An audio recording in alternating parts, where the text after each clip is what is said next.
Hey guys, tonight we set sail on a journey unlike any other, drifting far from cozy beds and soft blankets, straight into the relentless world of ancient sailors. Imagine yourself standing on a creaking wooden deck, the smell of salt and wet wood filling your nostrils, wind whipping your hair into tangles, and waves thrashing against the hull like the restless hands of some enormous, invisible giant.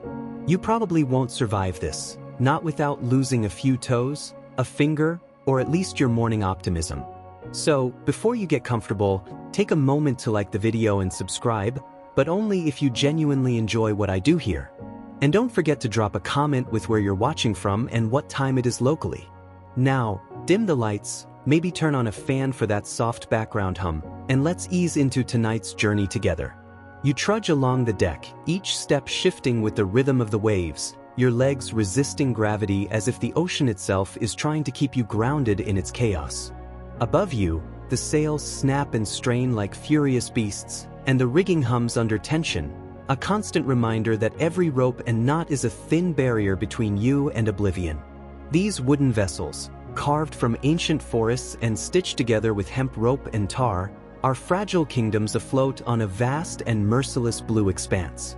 One misstep, one overlooked splinter, and the sea will claim more than your pride.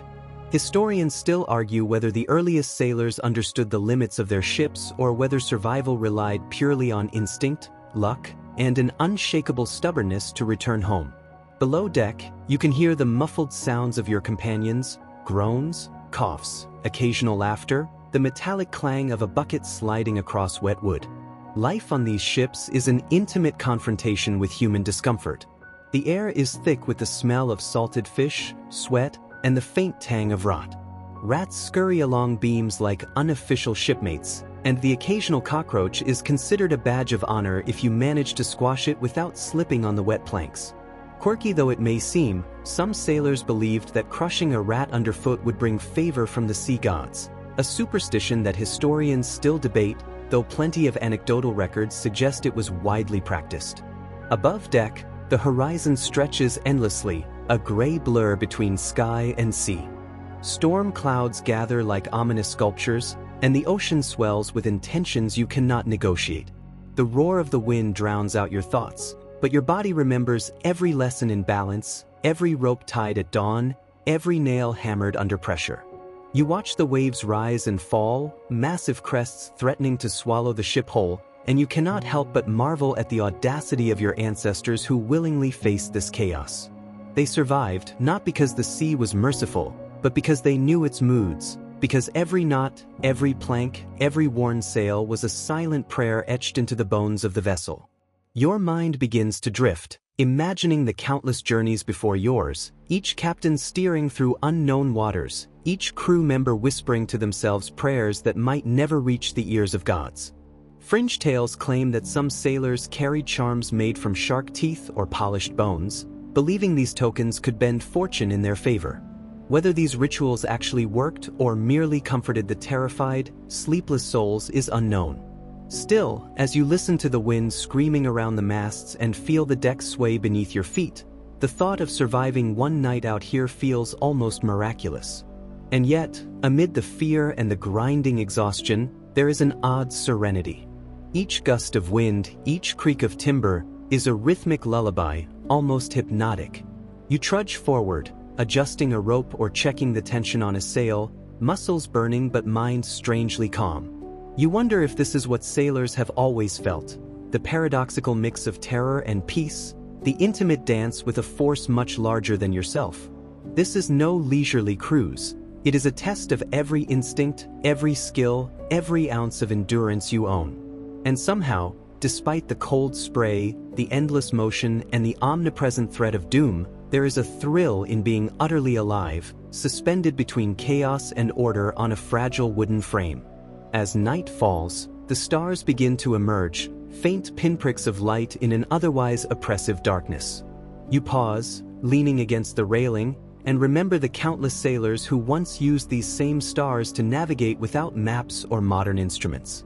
Historians still debate how accurate these early methods really were, whether sailors relied on precise observation or sheer intuition, but tonight, under this same celestial canopy, it feels like you could trust the heavens themselves to guide you. And perhaps, somewhere in the recesses of your mind, you carry a flicker of their bravery, their desperation, and their stubborn refusal to let the sea claim them so easily.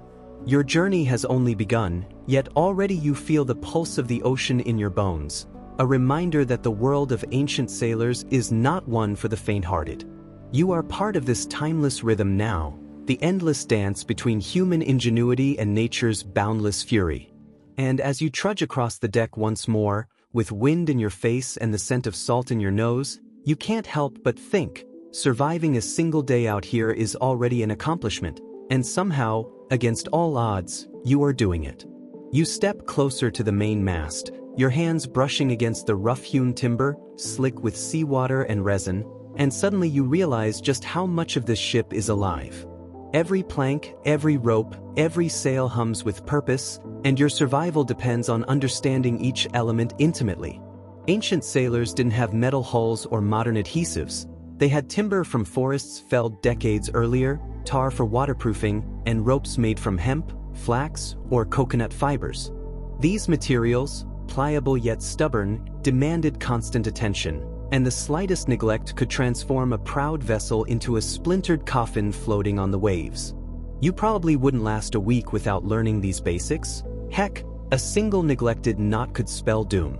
Historians still argue whether shipwrights shared secret knowledge orally or if there were formal manuals that never survived the centuries. Either way, the art of building a seaworthy ship was as much ritual as craft, a marriage of human skill and nature's cooperation. You run your fingers along the ropes, feeling their rough texture, imagining the countless times sailors coiled and recoiled these cords in rhythmic, meditative motions. Each knot has a name, a function, a consequence if tied incorrectly. There's the bowline, holding sails tight to the mast, the clove hitch, useful for temporarily securing cargo, and the reef knot, which could literally save your life during a sudden storm. Fringe accounts even suggest some sailors believed certain knots carried luck, blessed by old gods or the spirits of the sea, and a poorly tied knot might invite a tempest. You shake your head, chuckling softly at the superstition, but can't deny a twinge of unease when you glance at a particularly frayed rope dangling over the side. The sails themselves are mammoth creatures of canvas, stretched and patched countless times. You tug at a rope and watch the sail respond, rippling with the wind, a living thing that dictates speed, direction, and ultimately, survival. Every day, sailors inspected the fabric for holes, repaired tears with needle and twine, and treated it with oils or resins to keep water at bay. You imagine their fingers raw and calloused from years of stitching, the needle puncturing both sail and skin alike. Oddly enough, some crews carried tiny charms stitched into the sails, shells, feathers, or coins, believing that these talismans could prevent lightning strikes or calm angry waters. Whether fact or fancy, it adds a human heartbeat to every creak and groan of the rigging. You glance at the deck below, slick with sea spray, and notice the timbers themselves are far from passive. They swell with water, shrink in the sun, and creak ominously under the weight of cargo and crew. Ancient shipbuilders selected each beam carefully, testing for density, flexibility, and resilience, and some timbers were even seasoned in salt water before being fitted into the hull. A single weak plank could splinter during a storm, throwing the ship off balance and causing chaos. You shiver, not entirely from the cold, as you think about sailors of old, hammering nails in the dark, guided only by lantern light and the occasional whisper of prayer. Then there's the constant maintenance. You wipe a patch of wet deck, imagining the endless labor involved in sanding, sealing, and tightening every inch of the vessel. Salt corrodes, wind frays, and sun weakens, so sailors were always repairing, reinforcing, and reinforcing again. Historians debate how much of a ship's life depended on construction versus maintenance, but it's clear that survival required vigilance at all times. You catch a glimpse of an iron nail, pitted and rusting, and realize even the smallest piece of metal was precious and carefully reused. Your hands linger on a coil of rope, fingers tracing each twist, each fiber, marveling at the centuries of knowledge embedded in simple materials. You can almost hear the lessons of the past whispered to you. Treat the timber well, respect the ropes, honor the sails, or the ocean will remind you mercilessly. Fringe accounts tell of sailors using seaweed or animal fat to lubricate ropes, an almost alchemical process of observation, trial, and superstition. You grin at the thought. Powdered seaweed might not be modern engineering, but it worked. Somehow. Above you, the sails catch more wind, and the ship begins to glide forward, responding to the labor you've only just imagined. You feel a sense of awe, a blend of fear and admiration, for the builders who created vessels that could survive storms, piracy, and long, lonely stretches of ocean. Every knot, every beam, every patch of canvas is a testament to human ingenuity pressed against the immensity of nature. And as you steady yourself against the mast, adjusting your footing with care, you can almost hear the voices of sailors past, calling instructions, cursing the weather, and laughing at the absurdity of trusting wood and rope to carry them across the vast, indifferent sea. The deck creaks beneath your weight, a reminder that this floating palace of wood is alive in its own way, breathing with the wind, swelling with water, and straining under the sky. You take a deep breath, inhaling the salty tang of the ocean, the faint aroma of tar, and the lingering scent of dried fish. You realize that every element, rope, timber, sail, is a partner in your survival, a silent agreement between human skill and the sea's capricious will. And though your hands ache imagining the endless work, though your mind trembles thinking about the storms to come, you can't help but respect the meticulous, exhausting art of keeping a ship afloat. Even as you glance at the horizon, waves forming restless crescendos, you understand, building a seaworthy vessel wasn't just construction. It was a lifetime of attention, ritual, and intuition passed down through generations. Each knot, each plank, each patch a story of ingenuity, luck, and survival. And if you're honest with yourself, imagining the labor and care it took, you know that without this knowledge, you probably wouldn't even last a day at sea, let alone navigate the wild, endless blue beyond. The wind shifts suddenly, slicing across your face with icy precision, and you realize that the sea is never static. It breathes, it surges, it tests you endlessly, and no amount of skill can completely tame it. Ancient sailors called these moments the wrath of the ocean, though they likely whispered far less poetic words when caught in the full fury of a tempest.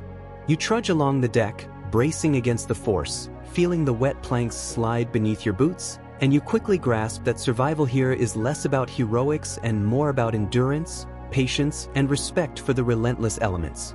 Historians still debate whether early sailors truly understood wind patterns or whether they survived largely through trial and error, intuition honed over years, and sheer stubbornness. Above you, the waves rise like mountains, whitecaps smashing against the hull with bone-jarring force. You imagine standing on deck centuries ago, the sails snapping violently, your hands raw from gripping ropes that strain under unimaginable pressure. Fringe accounts describe sailors lashing themselves to masts during storms, whispering charms to unseen spirits, or tossing small offerings into the sea in hope of placating the tempest. Whether these practices worked is irrelevant. They provided comfort, a sense of control when control was otherwise impossible. You glance overboard and see the endless gray churn of water, thinking that one wrong step could send you plunging into that merciless abyss, never to return. Rain begins to lash your face, each droplet like a tiny dagger, and you realize how treacherous exposure can be. Hypothermia was a constant threat on ancient voyages, long before insulated clothing or waterproof fabrics. Sailors improvised by rubbing themselves with animal fat, layering soaked tunics, or huddling together for warmth, though these measures were often barely sufficient. Oddly, some crews believed certain plants or seaweed, when rubbed on the skin, could protect against frostbite or strengthen stamina. Scholars continue to debate the efficacy of these methods, but the very act of ritualized preparation, whether practical or superstitious, highlighted the importance of constant vigilance and routine in a sailor's life. You grab a line to steady yourself, feeling the rope twist and pull, and notice the way the deck tilts violently with each swell. Ancient sailors had to anticipate the motion of the ship, to predict the ocean's rhythm, or risk falling, breaking limbs, or worse. Working in these conditions required an almost preternatural sense of balance and timing. One misstep, one delayed adjustment, could send a fellow crew member overboard.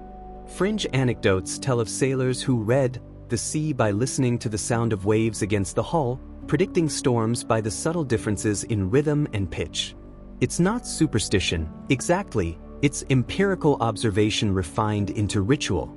Lightning arcs across the horizon, illuminating the skeletal structure of your ship in stark relief. The sails, taut and threatening, seem alive under the storm's glare. You remember tales of sailors struck down by nature's fury, timber splintering, and men hurled into the sea. Saltwater stings cuts and bruises, and even minor injuries can become fatal infections in these unsanitary conditions. Yet the crew persists, adjusting sails, pumping bilge water, and shouting orders over the roar of the wind, embodying resilience honed over countless voyages. Historians still argue whether early sailors relied more on communal discipline or individual instinct, but clearly, both were vital in facing these relentless elements. Below deck, you can imagine the chaos: cargo shifting, crates banging, hammocks swinging, and men stumbling as they try to maintain some semblance of order.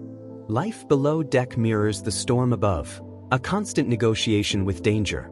You think about the creative measures sailors took to secure themselves and their supplies, from lashings and clamps to ingenious wooden braces, and the endless ingenuity required to survive each day at sea. Fringe tales even describe crews improvising small rituals, such as reciting poems or banging kettles in rhythm, to synchronize work and calm nerves, blending practicality with superstition. By now, your clothing is soaked, hair plastered to your forehead, and the cold bites into your bones, but there's a strange beauty in the chaos. You feel alive in a way impossible on land, aware of each movement, each sound, each decision's consequence. Every wave teaches humility, every gust reinforces respect, and every moment of endurance strengthens resolve. You trudge from one rope to the next, adjusting the sails with a mixture of muscle memory and desperate hope, marveling that humans once crossed oceans under these exact conditions, without the benefit of modern instruments or weather forecasts. Even the smallest gestures carry immense weight. Tightening a cleat here, adjusting a line there, each action a bulwark against disaster. You glance at the horizon, where the storm clouds churn and twist, and realize that ancient sailors had no choice but to read the ocean, to interpret its moods, and to react with unflinching dedication. Fringe accounts mention sailors using small glass bottles filled with water to gauge wind direction or tossing weighted lines overboard to measure currents. It may seem absurd, but in a world without maps or compasses, these improvisations could mean the difference between survival and death. The storm rages on, but you start noticing the patterns: the rise and fall of waves, the occasional lull in the wind, the subtle shifts that hint at temporary reprieve. Ancient sailors learned to anticipate these moments, to act decisively and conserve energy where possible. You trudge along, muscles screaming but mind oddly calm, marveling at the ingenuity embedded in each movement and adjustment. Even in the worst conditions, survival depended on skill, observation, and cooperation, and you start to appreciate just how sophisticated their understanding of the natural world was, even without formal scientific knowledge. As night slowly descends, the storm begins to wane, leaving behind a trembling sea and a trembling crew. You pause, leaning against the mast, heart still racing, and realize that the terror, the chaos, and the relentless elements are also the teacher. Every gust, every crashing wave, every slice of rain is part of an unspoken curriculum that ancient sailors had no choice but to master. And as your eyes adjust to the dim, gray light, you can almost feel the centuries of maritime wisdom coursing through your veins, whispering that survival is not about courage alone. It is about vigilance, respect, and relentless adaptation to the relentless sea. You duck below deck, grateful for a temporary reprieve from the screaming wind, but immediately realize that life down here is no sanctuary. The air is thick, humid, and pungent with the mingled scents of sweat, salted fish, and whatever meat has been stored too long in the hold. Wooden beams loom overhead, slick with condensation, and the faint groan of the ship echoes through every plank, reminding you that this floating structure is alive, tense with motion and pressure. You stumble carefully, your boots squelching across wet, uneven surfaces, and notice the hammocks swinging gently, yet unpredictably, with the sway of the vessel. For centuries, sailors have lived and slept in these cramped quarters, and you quickly realize how every inch of space was claimed, repurposed, and contested. Life below deck is a constant negotiation with discomfort. The bunks are little more than rope nets suspended over the bilge, and the men who occupy them adjust their sleeping positions to avoid a neighbor's elbows, dripping sweat, or the occasional vermin scuttling along the wood. Rats and mice are not only tolerated but often considered companions, reminders that hygiene is a luxury when survival is the priority. Fringe accounts tell of sailors who adopted a rat for good luck, feeding it scraps while muttering prayers against storms and disease. You shake your head with a faint chuckle, but as you trudge forward, you can't deny the plausibility of such rituals when faced with months at sea without relief. Food is another battlefield.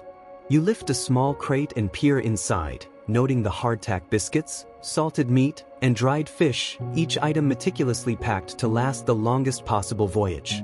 Salted cod, for example, could survive weeks, even months, but it was a cruel companion, tough, flavorless, and capable of causing digestive distress if eaten in excess. Some sailors experimented with flavor, soaking the fish in vinegar, brine, or even urine, trying to make survival more palatable. Scholars still debate whether these methods genuinely improved nutrition or were desperate improvisations born from monotony and hunger. Either way, scurvy was an ever-present threat, and a lack of fresh fruit or vegetables could turn the healthiest sailor into a frail shadow of himself in a matter of weeks. You navigate past barrels of water, the surface glinting faintly under the lantern light, and realize how precious hydration is. Rainwater was sometimes collected in makeshift containers, but contamination was a constant concern. Fringe tales describe sailors dropping pebbles into barrels, believing it would purify the water, or stirring it counterclockwise to ward off disease. You laugh softly at the absurdity, yet cannot dismiss the ingenuity. Every act, no matter how small, is a negotiation with the environment, an attempt to stretch limited resources and prolong life amid unforgiving circumstances. Below deck, the crew moves like shadows, performing tasks with mechanical precision, mending sails, checking provisions, scrubbing the planks, and managing cargo. You can almost feel the rhythm of work, punctuated by the occasional groan, cough, or muffled laugh. Even in darkness, these sailors are alert, their senses sharpened by the constant presence of danger. Historians still argue whether such routines were purely practical or served as psychological stabilizers, but it's clear that structure and repetition were critical for maintaining morale and physical well-being. You watch, imagining yourself in their place, realizing that monotony and chaos exist simultaneously down here, a paradox of maritime life. Every corner is claustrophobic, every plank slick, and yet there is ingenuity woven into the very structure of this vessel. You notice small hooks for hanging tools, ropes coiled neatly against the walls, and makeshift racks for storing food and equipment. Ancient sailors were remarkably creative, often repurposing what little they had to meet daily needs. Some accounts even mention small personal shrines tucked into nooks, reminders of faith, superstition, or longing for home. You can almost hear whispered prayers as men adjust hammocks, clean fish, or check the bilge, rituals meant to impose order on a world defined by uncertainty. Even the smallest sounds are amplified. Water dripping, boots squeaking, the occasional creak of a rope. Your senses sharpen in the dim light, and you realize that below deck is a different battlefield from the stormy expanse above. It's quieter in volume but no less dangerous. Disease, fatigue, and poor nutrition lurk around every corner. You imagine the camaraderie and tension that must coexist as sailors share space, food, and responsibilities for weeks or months at a time. Fringe sources describe games of chance or storytelling contests to pass the time, small windows of relief in a world defined by discomfort. You trudge to the galley area, or what passes for one, where open flames dance dangerously close to stacks of dry provisions. Cooking is a delicate art here, fraught with risk. One misstep and you could ignite months of supplies or send the crew scrambling. Oddly, some sailors believed that talking to the food, blessing it aloud, or stirring it in a specific pattern would improve flavor or ensure health. Whether practical or fanciful, these rituals underscore the psychological complexity of surviving in these extreme conditions. Every meal is a negotiation with fate, every bite a small victory against decay, monotony, and illness. The bilge itself is a dark, fetid underworld, constantly wet and smelling of brine, rot, and human labor. Sailors had to pump it frequently to prevent flooding, often working in near-total darkness. You trudge down a narrow passage, feeling the slimy floor underfoot, and cannot imagine the courage required to face such tasks routinely. Fringe anecdotes tell of men singing or chanting to coordinate pumping, rhythms that made labor bearable and possibly even warded off evil spirits lurking in the shadows. Historians debate the significance of these rituals, but their existence paints a vivid portrait of life below deck, harsh, communal, and strangely intimate. By now, your clothes are damp, your muscles stiff, and your mind is buzzing with the sensory overload of this environment. You realize that surviving below deck required mental fortitude as much as physical skill. Every sound, smell, and movement demanded attention, and every task, whether mending, cooking, or pumping, was essential for collective survival. And as you trudge forward one last time, glancing at the dim lantern glow and the shadowed faces of your imagined crew, you can't help but admire their resilience. Ancient sailors endured a world far more hostile than any modern office or urban commute, and somehow, against impossible odds, they persevered day after grueling day, in spaces barely large enough to stand upright. You reach for the next crate, bracing yourself against the rolling deck, and immediately confront the reality of the food that will sustain or betray you over the coming weeks. Hardtack, that famously inedible biscuit, is the cornerstone of a sailor's diet. It's dense, dry, and remarkably persistent, designed to withstand months of storage at sea. You take a small bite, teeth cracking against the rigid surface, and instantly taste the bland monotony that centuries of sailors endured with grim determination. Fringe accounts even suggest some sailors would dunk it in water, beer, or wine to soften it, sometimes successfully, often resulting in an unholy paste that smelled worse than it tasted.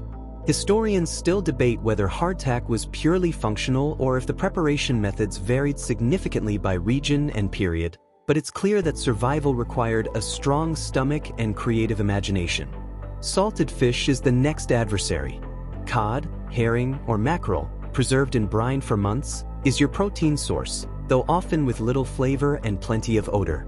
You hold a piece in your hand, imagining how sailors once gnawed at the same fish with tools improvised from knives, bones, or whatever scraps were available. Some crews experimented with pickling, soaking, or even roasting over open flame when possible. Oddly enough, in some fringe practices, sailors would rub the fish with herbs or tiny bits of seaweed, believing it warded off illness and improved taste. You shiver as the pungent smell rises, wondering whether superstition or hygiene truly guided these choices, or just desperation. Preserving food was an ongoing challenge. Fresh fruits and vegetables were rare luxuries, often lost within days of departure. Citrus could prevent scurvy, but storing it required ingenuity, barrels, crates, or even hanging nets. Sailors devised countless strategies, from lining barrels with leaves to wrapping fruit individually in cloth.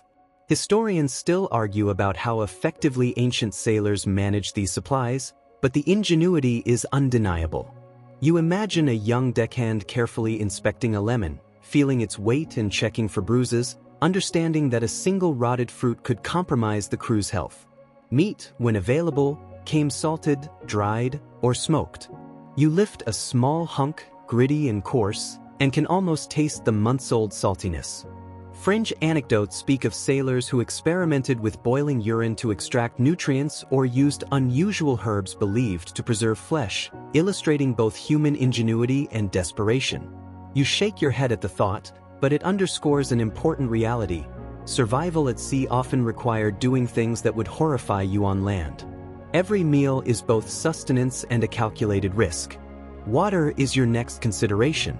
Fresh water was precious, rationed carefully, and prone to contamination.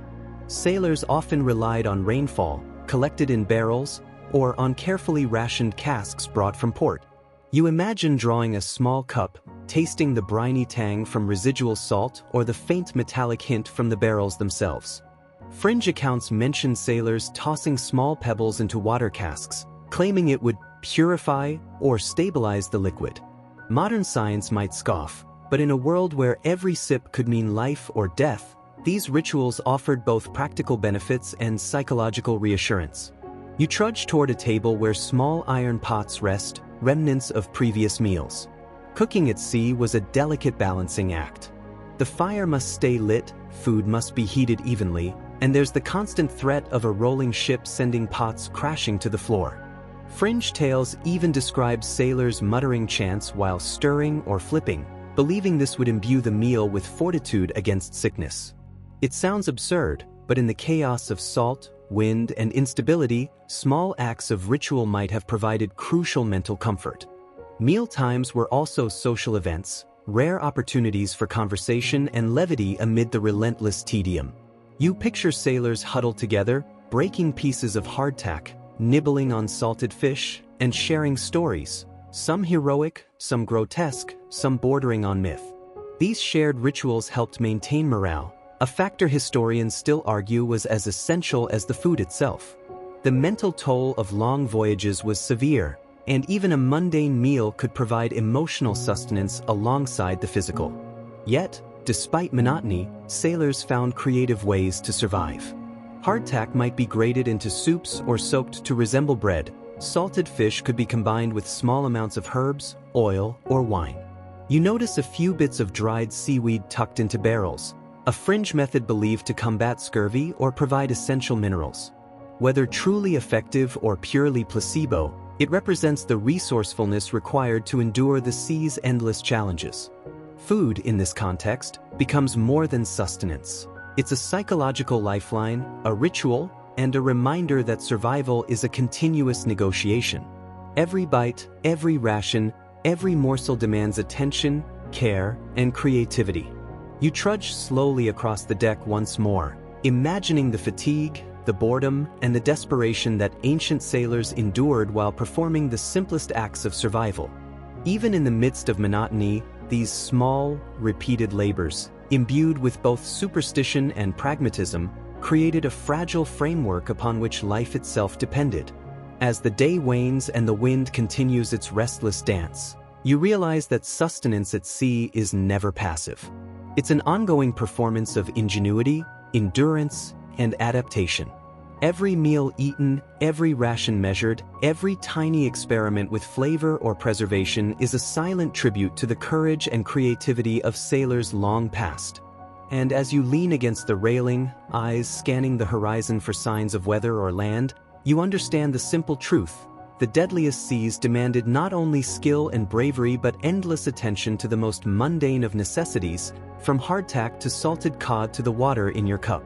You lift your gaze to the heavens, and suddenly the night sky seems as vast and infinite as the sea itself. Navigation is no mere convenience here, it is survival. Ancient sailors relied on the stars, the sun, and occasionally the moon to chart their course across uncharted waters. You can almost feel their eyes scanning the constellations, memorizing patterns, and translating these celestial signs into direction and distance. Forget GPS or modern compasses. Back then, the difference between knowing the location of the North Star and misreading the horizon could be fatal. Fringe accounts even suggest some sailors carried small, polished stones believed to reflect the light of important stars, a kind of portable luck or guidance charm. Historians still argue whether these instruments were genuinely used for navigation or primarily served as psychological comfort, but either way, the night sky was both map and oracle. You trudge along the deck, feeling the sway of the vessel beneath your feet, and imagine the careful observations required to remain on course. The sun's position at midday, the angle of shadows on deck, the color of the water, all became subtle indicators of location. It was not precise in the modern sense, but when combined with experience and intuition, these methods allowed sailors to cross vast oceans. Fringe sources claim that Polynesian navigators memorized wave patterns, bird flight paths, and cloud reflections to determine direction with incredible accuracy. Even today, these skills are celebrated as some of the most sophisticated pre-modern navigation techniques known to history. The magnetic compass, when it became available, was a game changer, though early versions were temperamental and prone to errors. Sailors often had to adjust for magnetic declination, yet many simply relied on a combination of instruments and instinct. You feel the weight of responsibility that ancient captains carried. One misreading, one poorly timed adjustment, and the ship could veer hundreds of miles off course. Fringe anecdotes describe sailors watching the needle obsessively, whispering short prayers for its guidance. Historians debate how widespread the use of the compass was in different cultures, but there's no question that its introduction marked a profound evolution in maritime safety. Even with instruments, the ocean remained capricious. Clouds could obscure the sun or stars, fog could erase the horizon, and sudden storms could push a ship far from its intended course. You trudge from one side of the deck to the other, adjusting a line or checking a knot, and realize that sailors' observational skills were honed under extreme pressure.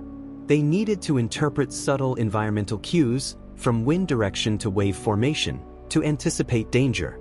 Fringe tales even describe sailors tossing small floating objects into the water to gauge currents, reading the behavior of waves as if they were part of a secret language known only to those who lived upon the ocean. You pause and imagine a lone sailor, standing at the bow in darkness, using the stars to guide a massive vessel through an unknown sea. The air is sharp with salt and the spray of waves, and every decision carries weight. The mental strain of such responsibility was immense. Historians still argue whether early sailors were trained systematically or whether knowledge was passed orally and observationally, from mentor to apprentice, a dangerous but effective method. Either way, these techniques reflect a deep, almost instinctual understanding of the natural world, the kind of knowledge that modern instruments attempt to replicate but rarely replace in immediacy. Maps, when available, were often as much art as science. You glance at a folded parchment tucked into a crate, imagining hand-drawn coastlines, approximated distances, and embellished sea monsters lurking where knowledge ran out. These maps served dual purposes. They conveyed information and inspired awe or fear. Fringe accounts suggest that exaggerated monsters were sometimes added deliberately to deter inexperienced sailors from navigating treacherous waters. You can picture the young deckhand tracing a finger along the coast, imagining the dangers that awaited beyond each drawn curve, learning through a combination of fear, instruction, and observation. As night deepens, the horizon merges with the darkened water, leaving the stars as the only guide. You imagine the precision, the patience, and the mental endurance required to navigate long nights, often without sleep, with exhaustion weighing down every muscle. Fringe anecdotes describe sailors singing quietly, reciting poems, or murmuring prayers to maintain focus during endless watches. Scholars still debate the psychological impact of these rituals, but it's clear that the human mind sought stability in repetition, rhythm, and familiarity amid the chaos of the ocean. And yet, despite all these challenges, there is a strange serenity in celestial navigation. You lean against the mast, eyes tracing Orion or the Pleiades, feeling a tether to centuries of sailors who once relied solely on these points of light to find home. Each flicker of a star is a beacon, a silent mentor, a reminder that even in the vastness of the ocean, there are patterns, guidance, and hope. You realize that survival at sea is not merely a physical struggle. It is a mental, emotional, and spiritual negotiation, a dance with the elements, intuition, and the wisdom passed down from countless voyages before. By now, your hands are tired, your mind alert, and your body swaying with the rhythm of the ship. You feel the unity of vessel, crew, and sky, an intricate choreography honed over millennia. Historians still debate the accuracy of early navigation techniques, yet as you trudge along the deck, adjusting ropes and checking the horizon, you understand that even the simplest observation, the angle of a star, the curl of a wave, the scent of rain on the wind, can mean the difference between life and a watery grave. The night is long, the journey relentless, and the stars, silent, immutable witnesses, guide both ancient sailors and your imagination through this endless expanse. The first hint of dawn tugs at the horizon, painting the sky in muted shades of pink and gray, and you realize that another day at sea is beginning. Your body aches from the night's constant vigilance, muscles stiff, skin chilled by wind and spray, but there is no time to linger. Ancient sailors understood that sunrise marked both opportunity and danger. The wind might shift, currents might strengthen, and the sun's glare could reveal obstacles or approaching storms. You trudge along the deck, boots squelching, hands gripping ropes, and feel the weight of responsibility settle in your bones. Historians still debate how accurately early sailors could predict weather changes, but it's clear that keen observation and intuition were their most reliable tools. Below deck, the crew begins their morning routine. You imagine the smell of wet wood mixing with hardtack, salted fish, and the faint tang of sweat, forming an olfactory reminder that comfort is a distant memory. Sailors scrub the deck, tend to ropes, and inspect sails with meticulous attention, aware that the smallest oversight could escalate into disaster. Fringe accounts mention that some sailors would whisper short chants or hum tunes while performing repetitive tasks, a method believed to synchronize the crew's movements and stave off fatigue. You smile faintly, recognizing the psychological strategy in these small rituals, humor, superstition, and rhythm all blending to make life bearable in extreme conditions. Breakfast, if it can even be called that, is a brief, functional affair. You gnaw on softened hardtack, swallowing pieces with water, the flavorless biscuit scraping against your teeth. Salted fish is added sparingly, sometimes soaked to reduce hardness or bitterness. Fringe tales suggest that some sailors experimented with soaking bread or fish in wine or vinegar, both to add taste and, supposedly, to ward off illness. Historians continue to debate whether these practices had any real nutritional or medicinal effect, but they illustrate the ingenuity and desperation inherent in survival at sea. You step back onto the deck, adjusting the sails and scanning the horizon. The ocean is calmer now, though every wave still carries the potential for danger.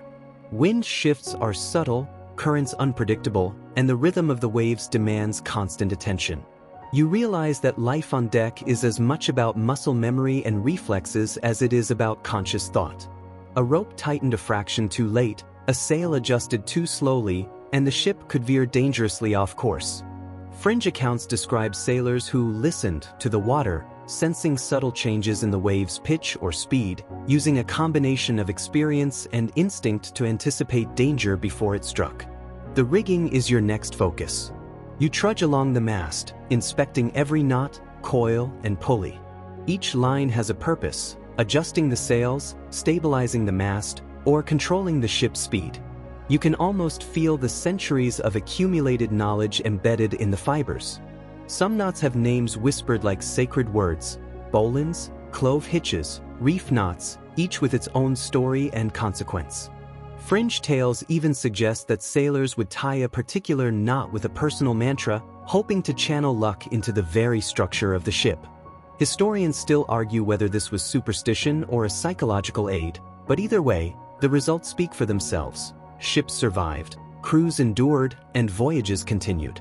As the day progresses, the monotony of the ocean begins to weigh on your mind. Endless water, a sky that shifts subtly, and the repetitive tasks of sailing create a rhythm both soothing and exhausting.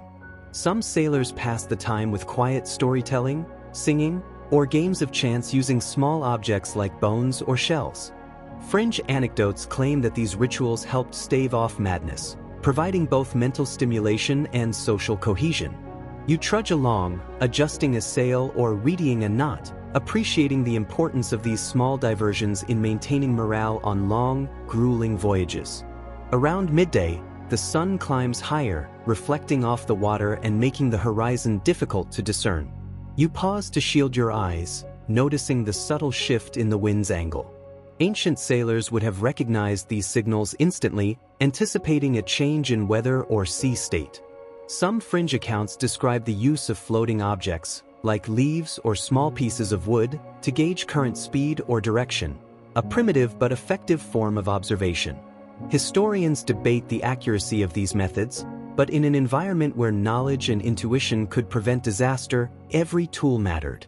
You trudge to the bow, feeling the spray of seawater on your face, and take a moment to reflect on the paradox of life at sea: terror and beauty intertwined, danger and serenity coexisting in every gust of wind and crest of a wave. Ancient sailors lived with constant awareness of mortality, yet they found moments of wonder, glimpses of marine life, or the first light of dawn that made survival feel both meaningful and miraculous. You realize that every hour, every task, every observation is a delicate negotiation with nature, a dance of endurance, skill, and perception. By the afternoon, fatigue sets in. Your muscles ache, your hands are raw from gripping ropes, and yet there is no pause for weakness. The ship continues its journey, relentless and indifferent, demanding your attention at every turn. Fringe accounts tell of sailors who developed routines to conserve energy, alternating tasks and rest periods while maintaining vigilance.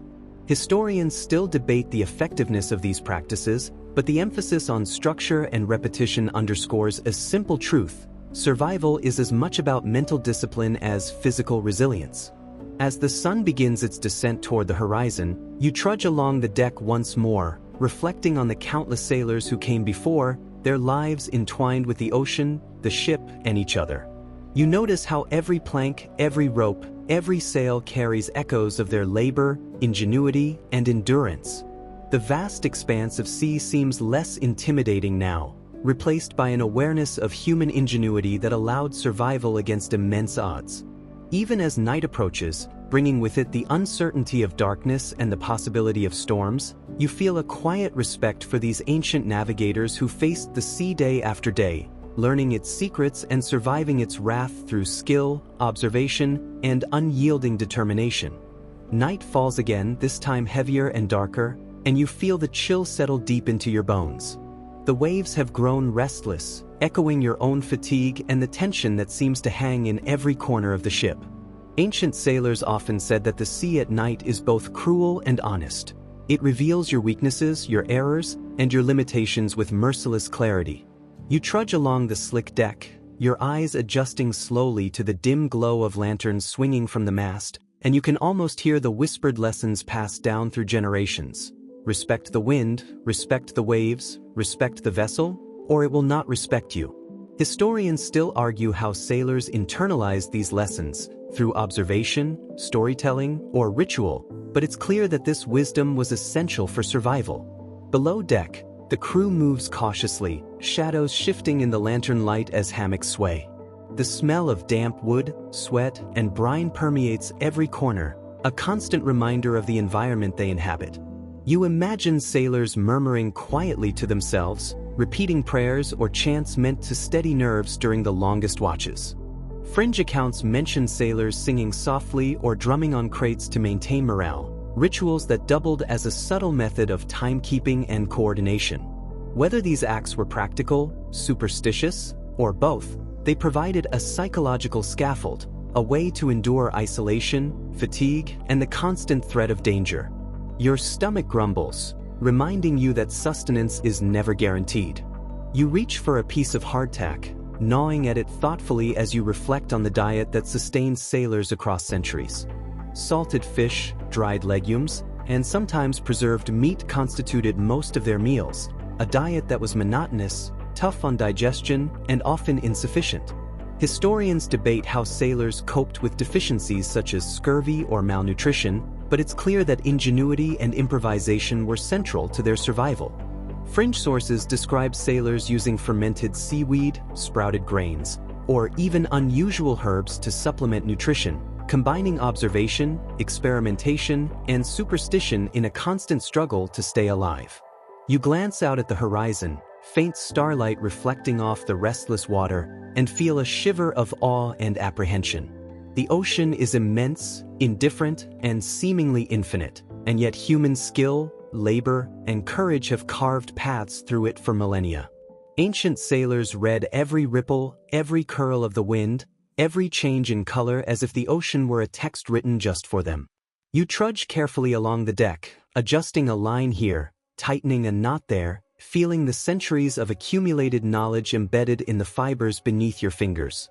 The rigging creaks under strain, a reminder that every knot, every rope, every pulley is a critical component of survival. Fringe accounts suggest that sailors tied certain knots in specific patterns for luck, health, or protection against storms, blending practical necessity with superstition. Historians still debate the prevalence and significance of these rituals, but their existence highlights a crucial truth: survival at sea is as much about psychology as skill. Every action, no matter how mundane, carries weight, consequence, and sometimes a dash of hope. Above deck, the wind picks up again, teasing the sails into sharp, violent arcs. You trudge from one rope to another, adjusting, coiling, and tightening, muscles burning, mind alert. Ancient sailors relied on these continuous adjustments to harness the wind, control speed, and maintain direction.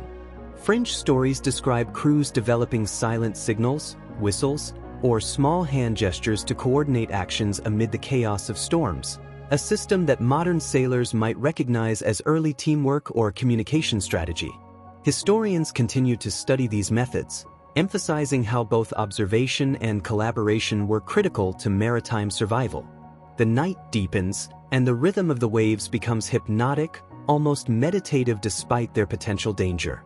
You pause to catch your breath, noting the stark contrast between the violent movement of the ocean and the precise, practiced motions of the crew.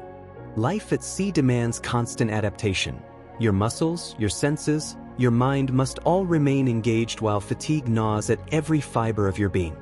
Fringe accounts describe sailors performing small rituals before sleep, touching a knot, murmuring a short prayer, or arranging personal belongings in a specific pattern, all to create a sense of control in a world largely governed by forces beyond human command.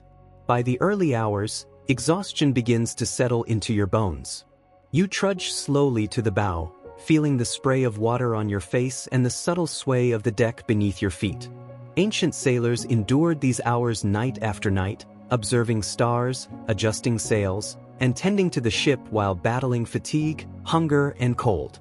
Historians still argue whether these practices were instinctive, ritualized, or both, but it's clear that enduring the night was a crucible that forged skill, resilience, and intuition. Finally, as the first hints of pre-dawn light streak across the horizon, you feel a momentary calm, a fragile reprieve. The ocean remains vast and indifferent, yet you've survived another night, guided by observation, skill, and a touch of superstition. You trudge back toward the center of the deck, muscles aching, mind alert, and realize that every night spent at sea was a test of patience, knowledge, and endurance, a relentless meditation on survival where the smallest details mattered infinitely. And as the dim light strengthens, you understand, with both awe and exhaustion, that the life of an ancient sailor was a continuous negotiation with the elements, a delicate balance between human ingenuity and the immutable power of the ocean. The morning sun finally breaks over the horizon, casting a muted golden glow across the restless waves. You trudge along the deck, muscles stiff from the night's vigil, feeling the warm light on your damp skin as a fleeting comfort. Ancient sailors would have known this moment as both a reprieve and a signal. The day brings labor, observation, and the constant negotiation with forces beyond their control. You can almost hear the quiet hum of activity, sails adjusted, ropes coiled, and the low murmur of men checking their positions. Historians still debate how systematically sailors approach daily routines, but one truth is undeniable: consistency was a lifeline. Breakfast is a functional affair, usually hardtack softened in water or wine, accompanied by salted fish or dried meat. You gnaw at a piece, feeling the rough texture scrape against your teeth, and imagine centuries of sailors enduring this monotonous sustenance with grim determination. Fringe accounts suggest some sailors would soak hardtack in alcohol or seaweed extract to make it more palatable, rituals that may have served both practical and psychological purposes. The monotony of diet might have been mitigated by storytelling, jokes, or brief bursts of song, all serving as mental nourishment alongside the meager physical rations. You trudge to the rigging, adjusting a line as the wind catches the sail. Ancient sailors relied on a combination of skill, observation, and intuition to harness the ever-changing force of the wind. Each tug of rope, each tilt of the mast, required precise timing and understanding of the environment. Fringe tales describe sailors whispering advice to the sails, treating them as sentient partners in the voyage, while some even claimed that a small charm tied to a line could protect against accidents. Historians debate the veracity of these claims, but they illustrate a fascinating blend of practicality and superstition in daily maritime life. The horizon offers a hint of change. Clouds gather in the distance, signaling a potential storm. You trudge along the deck, scanning the water, noticing subtle shifts in color and wave pattern. Ancient sailors developed a sophisticated, almost instinctive understanding of weather, interpreting the smallest signs to anticipate what lay ahead. Some fringe sources describe using floating twigs or observing the flight of seabirds to predict approaching squalls. While methods varied, the underlying principle remained consistent. Keen observation was essential to survival, often more reliable than rudimentary instruments. Water and provisions are next on your mind. Barrels of fresh water, salted meats, and dried goods are the lifelines of the crew. You imagine sailors measuring rations meticulously, ensuring no one consumes more than necessary. Fringe accounts mention sailors marking barrels with tiny notches or tying colored cords to track usage, blending practicality with a touch of superstition. Historians continue to study these practices, emphasizing that resource management was just as vital as navigation or sail handling. You realize that survival depends on anticipating scarcity, improvising solutions, and maintaining vigilance over every small detail. As the day progresses, the monotony of the sea can feel almost hypnotic. Endless water stretches in all directions, waves forming patterns that are at once predictable and deceptive. You trudge along, adjusting sails and checking knots, and sense the delicate interplay between human skill and natural forces. Fringe tales describe sailors humming rhythms to maintain coordination while performing repetitive tasks, a subtle way to synchronize labor and stave off fatigue. Scholars debate whether these rituals were more psychological than practical, but their persistence suggests they served an essential function in daily maritime life. Around midday, the sun reaches its peak, and the heat intensifies. Sweat drips into your eyes, the deck beneath your feet feels slick, and yet every motion, tightening ropes, adjusting sails, securing cargo, is precise and necessary. You imagine centuries of sailors enduring similar conditions, relying on experience and intuition to prevent disaster. Fringe accounts speak of men using small personal rituals, like tapping a line 3 times or murmuring a short mantra before climbing the mast, practices that may have been partly for focus and partly superstition. Historians argue about the prevalence of such behaviors, but they underscore the fusion of skill and belief in ancient maritime culture. As the afternoon advances, clouds darken the sky, wind shifts unpredictably, and waves begin to grow. You trudge from one side of the deck to the other, adjusting rigging, securing sails, and scanning the horizon. Survival is a continuous negotiation with the environment. Every decision, every action carries weight, every observation can prevent disaster. Fringe stories describe sailors tossing small objects into the water to gauge currents or using the angle of bird flight to anticipate approaching storms. Historians still debate the efficacy of these methods, but it's evident that observation, intuition, and experience formed a sophisticated system for navigating uncertainty. By late afternoon, fatigue sets in. Your muscles ache, hands raw, and your mind balances alertness with exhaustion. You pause for a moment, taking in the vast expanse of the ocean, and realize the paradox. The sea is both terrifying and mesmerizing, relentless and instructive. Ancient sailors existed in this delicate balance daily, honing skill, endurance, and intuition through repeated exposure to danger. Fringe accounts suggest that long periods at sea induced dreamlike states or heightened sensory awareness, a survival adaptation perhaps, allowing sailors to detect subtle environmental cues while conserving energy. As evening falls, you trudge to the railing, water spraying over your hands, horizon blending into the darkening sky. Every hour, every task, every observation is critical. You realize that life on the open sea is a constant meditation on endurance, adaptability, and human ingenuity. And as the faint glow of sunset stretches across the waves, you understand that ancient sailors relied not only on skill and tools but on observation, cooperation, and an unyielding connection to the natural world, negotiating with an environment that respects neither fatigue nor error. Night falls quickly, draping the ship in a thick velvet of darkness. You trudge along the deck, muscles weary from the day's exertions, and the ocean's rhythmic pulse feels more insistent than ever. Ancient sailors often describe the night at sea as a test of patience, vigilance, and mental fortitude. Every sound, the creak of timbers, the lapping of waves, the distant cry of a seabird, demands attention. Fringe accounts suggest that sailors would whisper short prayers or hum quietly while moving about the deck, rituals intended to maintain focus and stave off the encroaching fatigue that could be deadly. Historians still debate whether these actions were purely psychological aids or rooted in actual survival practices, but the results speak for themselves. Crews endured, navigated, and survived. Below deck, life is equally demanding. The scent of salt, sweat, and preserved food is pervasive, a constant reminder of the confined, communal environment. You imagine sailors moving cautiously, adjusting hammocks, checking supplies, and preparing meals for the night watch. Hardtack is softened in water or wine, salted fish is rationed carefully, and whatever fresh food remains is distributed sparingly.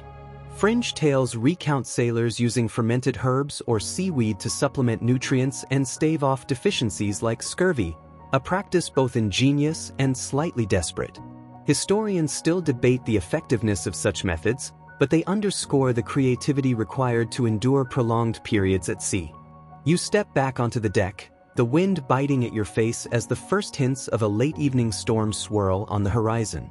Ancient sailors relied heavily on observation and intuition to anticipate weather changes, reading the clouds, wind shifts, and even bird behavior to predict storms.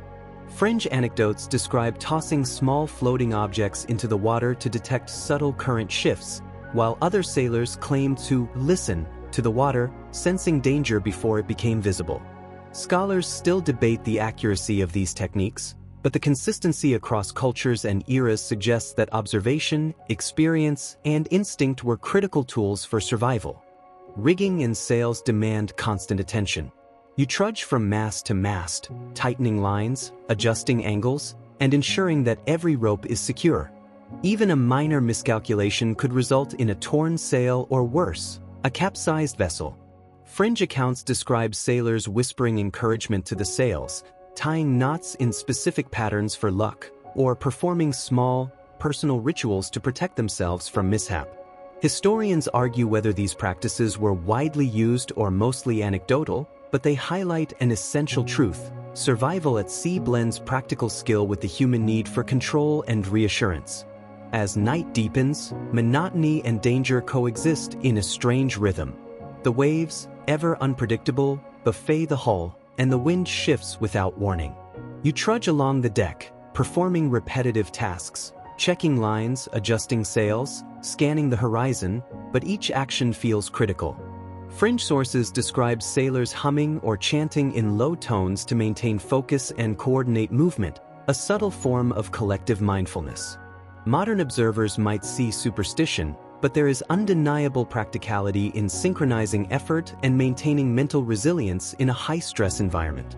The stars begin to pierce the darkness, providing guidance and a faint sense of comfort. Ancient sailors memorized constellations, translated their positions into direction, and used them alongside rudimentary instruments or natural indicators like wind and waves. Fringe anecdotes suggest that some sailors carried small reflective stones, believed to enhance their ability to navigate by starlight. Historians debate how common such practices were, but the ingenuity behind these methods reveals a deep connection to observation, memory, and the natural world.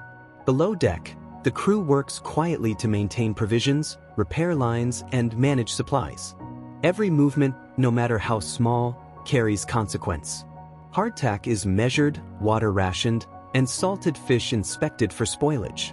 Fringe accounts describe men lining up barrels in specific patterns to channel luck into their voyage or whispering prayers before handling food. Scholars still argue the psychological versus practical value of these rituals, yet they undoubtedly played a role in sustaining morale and focus. As the hours pass, fatigue becomes both an enemy and a teacher. You trudge slowly across the deck, balancing alertness with exhaustion, muscles sore, hands raw, senses sharpened by necessity. Ancient sailors learned to move efficiently, prioritize tasks, and conserve energy while remaining ready for sudden danger. Fringe anecdotes suggest that some sailors entered semi-meditative states during long watches, heightening their perception of subtle environmental cues. Historians still debate the existence and function of these practices, but their mention highlights the human capacity to adapt physiologically and psychologically to extreme conditions. By midnight, the storm is closer, waves rising higher, wind howling. You trudge along the deck, adjusting sails, securing lines, and coordinating with the crew, feeling the delicate balance of human skill against nature's immense power. Every observation, every small adjustment, every whisper of ritual contributes to survival. Ancient sailors lived in a constant negotiation with the elements, their experience and ingenuity often making the difference between life and death. As the night wears on and the storm's edge passes, you pause at the railing, water spraying over your hands, horizon blending with darkness. Despite fatigue, the sense of accomplishment and resilience is tangible. Survival at sea is not merely physical. It is a continuous practice of observation, intuition, and adaptation. Fringe stories, historical accounts, and lived experience all converge to paint a picture of endurance, skill, and human ingenuity that allowed sailors to conquer one of the deadliest environments on Earth. Dawn rises slowly, soft light spilling across the restless waves, and you feel a fragile warmth seep into your chilled bones. You trudge along the deck, muscles stiff and joints aching, noticing the subtle changes in the wind and water as the day begins. Ancient sailors recognized these moments as opportunities to recalibrate, repair, and prepare for the challenges ahead. The calm between storms was often deceptive, a fleeting illusion that required constant vigilance. Fringe accounts mention sailors whispering to one another about listening to the wind, a practice believed to alert them to subtle shifts in weather.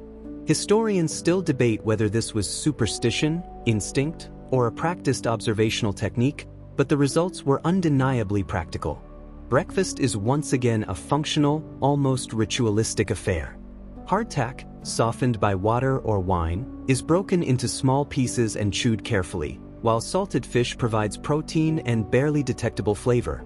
You imagine centuries of sailors enduring this repetitive diet, learning to tolerate monotony and scarcity.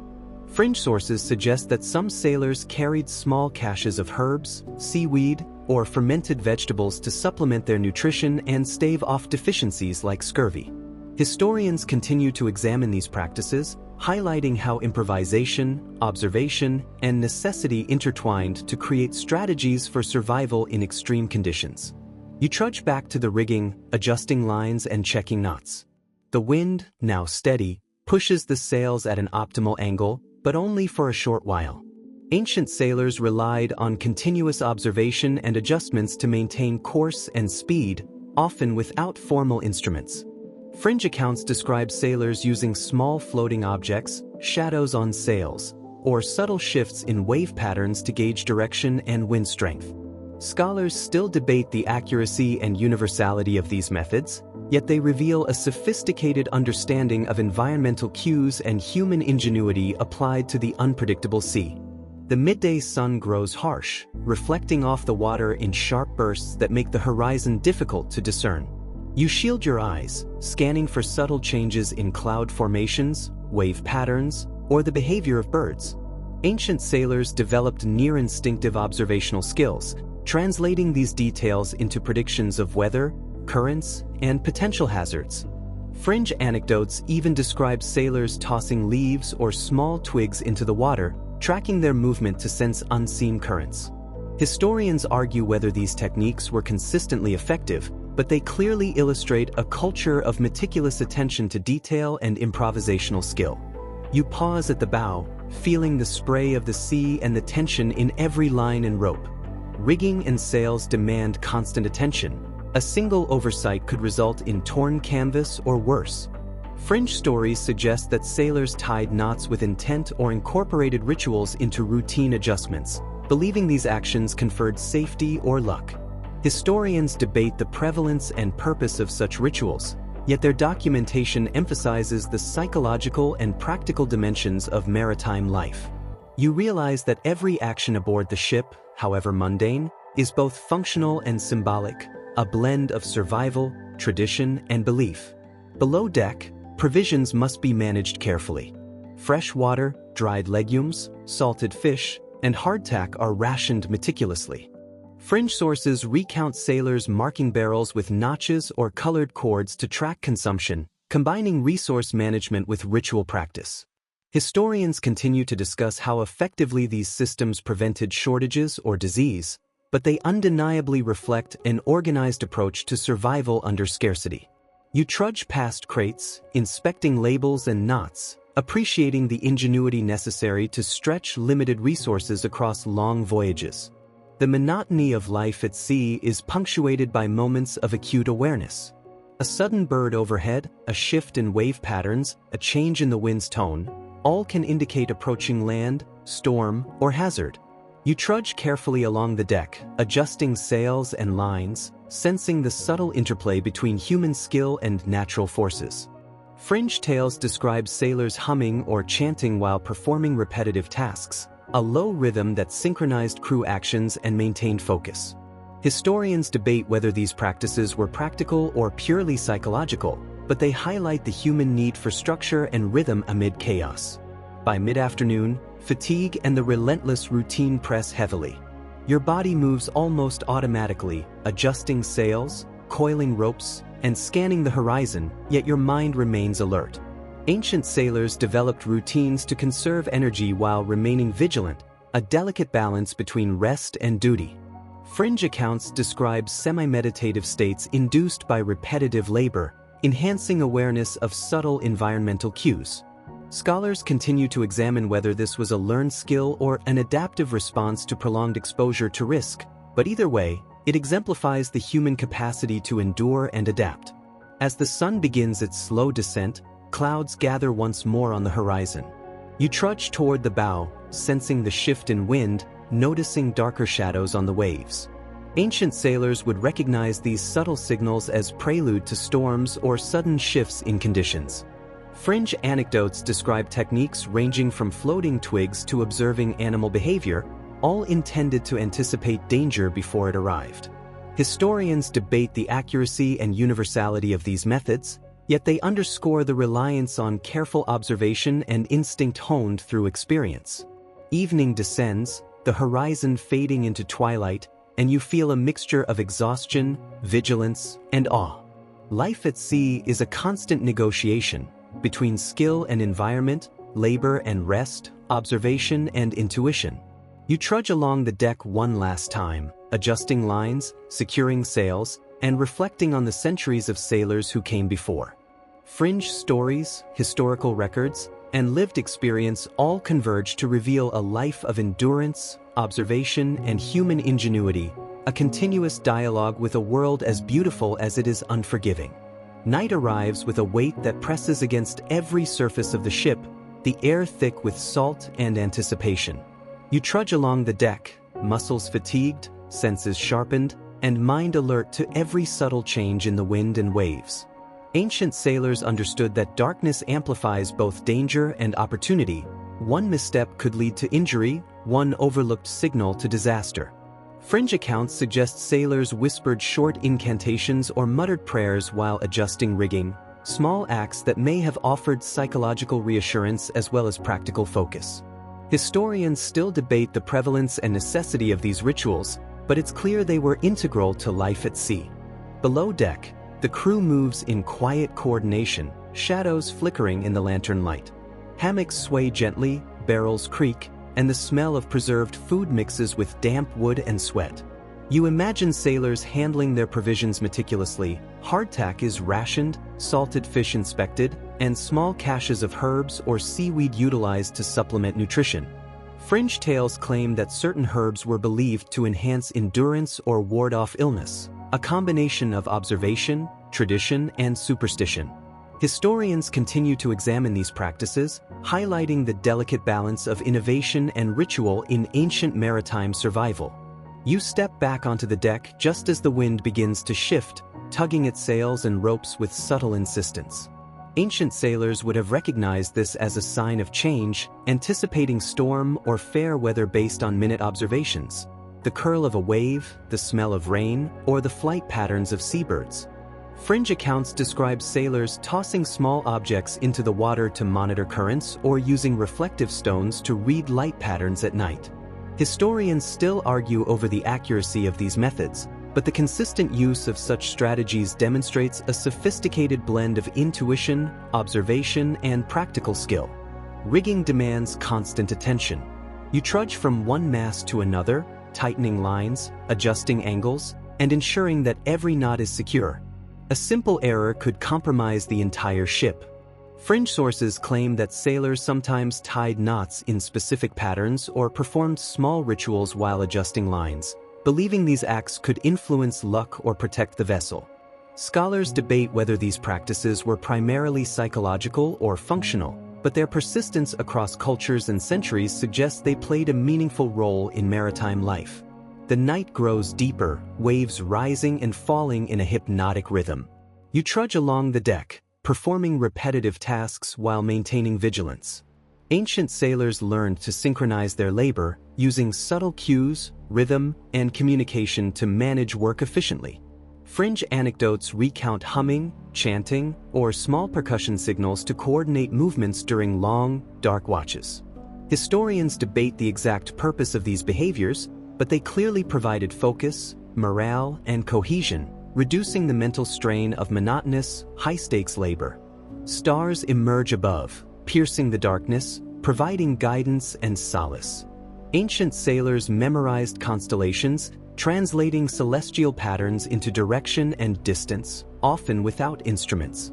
Fringe accounts describe sailors carrying reflective stones to aid night navigation or performing mental exercises to maintain star maps in memory. Historians still argue the prevalence and effectiveness of such techniques, yet they underscore a profound human ability to adapt and interpret the natural world. You trudge carefully, feeling the subtle shift of wind and wave as you align the ship with these celestial guides. Below deck, provisions are monitored carefully. Water, dried legumes, salted meat, and hardtack are rationed meticulously, every misstep potentially catastrophic. Fringe stories recount sailors using coded marks or small rituals to track consumption, blending practicality with superstition. Historians continue to analyze these strategies, emphasizing their role in both resource management and psychological resilience. You trudge past crates, inspecting labels and knots, aware that survival hinges on attention to both the tangible and intangible elements of life aboard ship. The monotony of the sea combines with the unpredictability of nature, creating a hypnotic, almost meditative state. You notice subtle cues, the curl of a wave, the changing scent of salt on the wind, the distant cry of a bird. Ancient sailors developed near-instinctive responses to such signals, interpreting minute details to anticipate danger or opportunity.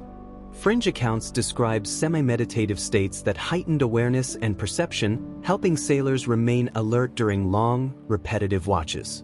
Scholars continue to explore the psychological and physiological adaptations required to endure extended periods at sea, revealing a delicate balance of skill, instinct, and endurance.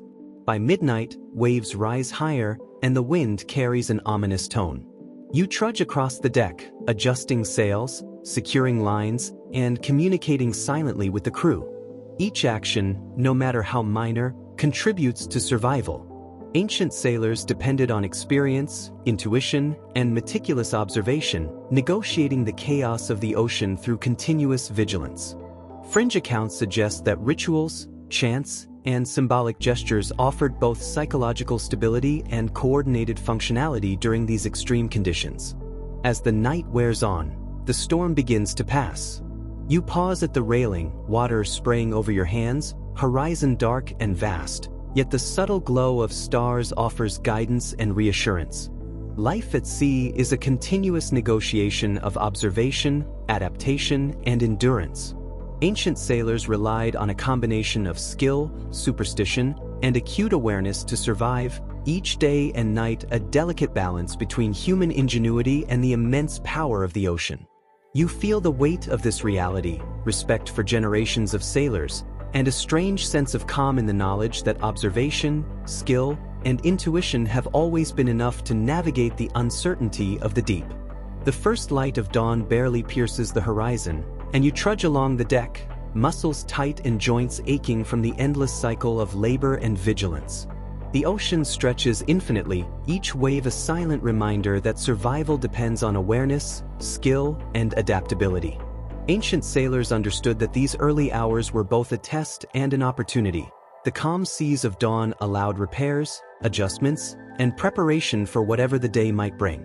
Fringe accounts suggest sailors whispered to the water itself, a superstitious practice believed to curry favor or sense hidden currents. Historians still debate whether these rituals were purely psychological or partially functional, but their persistence across generations highlights the human desire to impose some control over the uncontrollable. You trudge to the rigging, inspecting every line, pulley, and knot. The sails catch the morning breeze, shifting with a subtle energy that demands precise adjustments. Ancient sailors relied on continuous observation, intuition, and reflexive responses to harness the wind effectively. Fringe stories describe sailors using tiny reflective objects or markers to track the angle of sunlight on the sails, techniques that may have enhanced navigation or efficiency. Historians argue about the widespread use and accuracy of such methods, yet they provide a glimpse into the ingenuity and adaptation required for life at sea. Breakfast, as always, is functional: softened hardtack, salted fish, and perhaps a small serving of preserved legumes or meat. You gnaw at a piece, mindful of the rough texture and scarce flavor, reflecting on centuries of sailors enduring monotonous diets without complaint. Fringe accounts claim that some sailors fermented grains or seaweed to add nutrition or taste, creating improvised solutions that were as inventive as they were necessary. Historians continue to examine these dietary practices, illustrating the intersection of resourcefulness, necessity, and survival psychology. The wind shifts subtly, and clouds gather along the horizon. You trudge along the deck, adjusting sails, scanning the waves, and sensing the ocean's hidden currents. Ancient sailors developed an almost instinctive ability to read these environmental cues, interpreting minute changes in wave patterns, wind direction, or bird behavior to anticipate storms or shifts in conditions. Fringe sources describe sailors tossing leaves or small sticks into the water to measure currents or detect subtle differences in flow. Historians debate the effectiveness of these techniques, but the ingenuity and attentiveness required are undeniable. You pause at the bow, feeling the spray of salt water on your hands and the tension of every rope and sail. Rigging demands unceasing attention. A poorly tied knot, a slackened line, or a misadjusted sail could spell disaster. Fringe tales describe sailors performing brief rituals or tying knots in specific patterns to influence luck or ensure safety.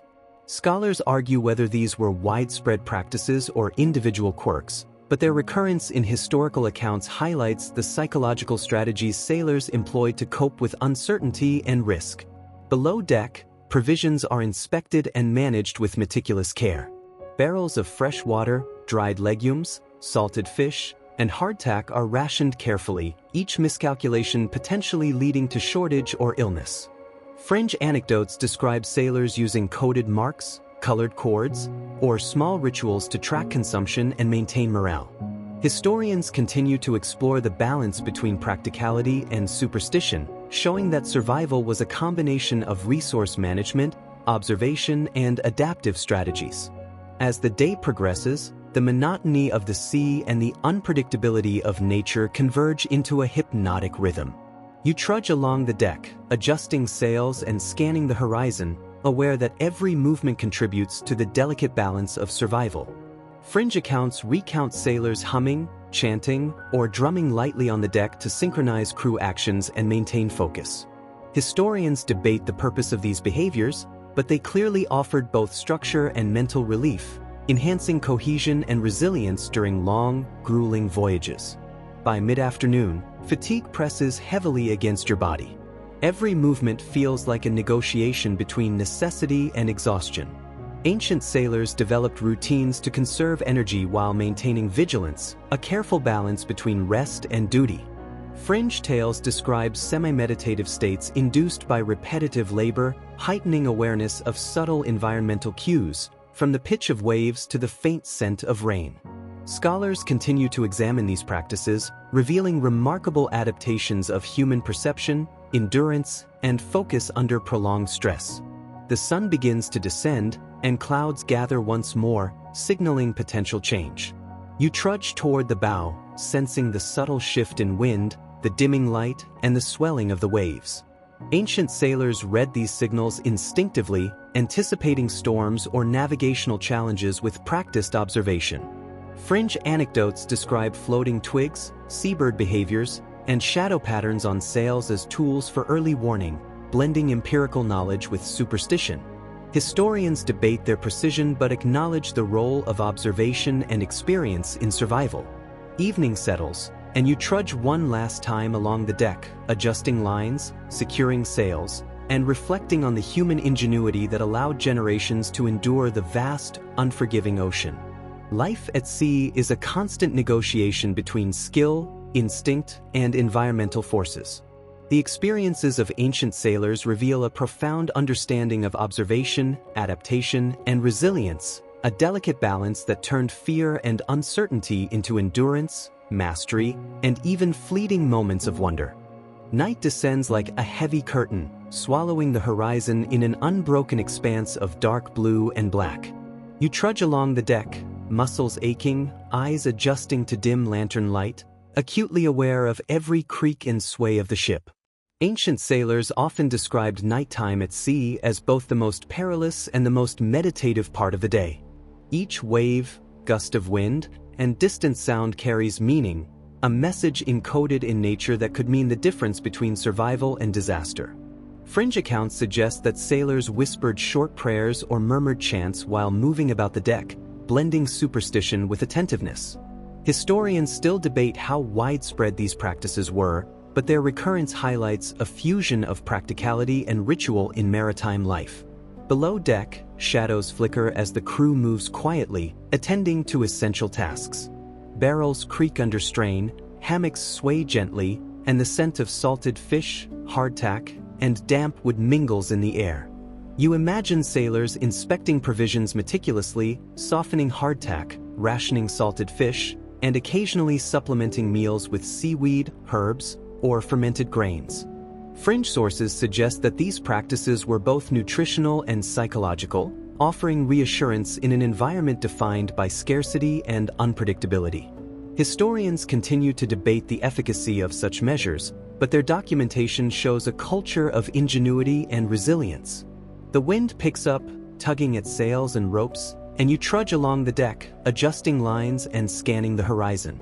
Ancient sailors relied on constant observation, reading subtle cues from waves, clouds, and even birds to anticipate weather changes. Fringe accounts describe tossing small floating objects into the water to detect currents or using reflective surfaces to gauge light and wind direction. Scholars still debate the accuracy of these methods, yet the ingenuity and attentiveness they represent is undeniable, a testament to centuries of accumulated maritime knowledge. Rigging demands continuous attention. You trudge from mast to mast, tightening lines, adjusting angles, and ensuring knots are secure. Even minor miscalculations could result in torn sails, lost cargo, or capsizing. Fringe tales recount sailors performing rituals while tying knots, believing these gestures could influence luck or provide protection. Historians debate the prevalence and purpose of these practices, but their recurrence emphasizes the integration of psychology, superstition, and practical skill in maritime culture. The rhythmic rise and fall of waves creates a hypnotic atmosphere. You trudge across the deck, performing repetitive tasks while remaining vigilant. Ancient sailors learned to synchronize labor, using subtle cues, rhythm, and communal coordination to maintain efficiency. Fringe accounts recount humming, chanting, or tapping in low tones to keep pace, a practice that may have improved both morale and operational safety. Scholars debate whether these behaviors were primarily psychological or functional, but their persistence suggests they offered both practical and mental benefits. Stars begin to pierce the night sky, offering guidance and a faint sense of comfort. Ancient sailors memorized constellations, translating their positions into navigation, often without instruments. Fringe anecdotes describe carrying small reflective stones to enhance starlight perception or mental exercises to retain star maps for hours of darkness. Historians debate their accuracy, yet these practices underscore the extraordinary human capacity to adapt, observe, and survive in extreme conditions. Below deck, provisions are carefully monitored. Water, dried legumes, salted meat, and hardtack are rationed meticulously, every misstep potentially catastrophic. Fringe tales recount using coded marks, colored cords, or small rituals to track consumption, blending practicality with superstition. Scholars continue to examine these strategies, revealing how resource management, observation, and belief intertwined to sustain life on long voyages. By midnight, the storm that threatened earlier has eased, leaving the ship rocking gently. You trudge along the deck one final time, adjusting sails, securing lines, and taking stock of the environment. Every movement is critical, every observation counts. Ancient sailors relied on accumulated experience, acute observation, and intuitive adaptation to survive the unpredictable ocean. Fringe accounts, historical records, and oral traditions all converge to illustrate a life defined by vigilance, resilience, and human ingenuity. Even in the darkest hours, you feel a quiet sense of accomplishment and calm. Life at sea is a continuous negotiation between human skill, instinct, and natural forces.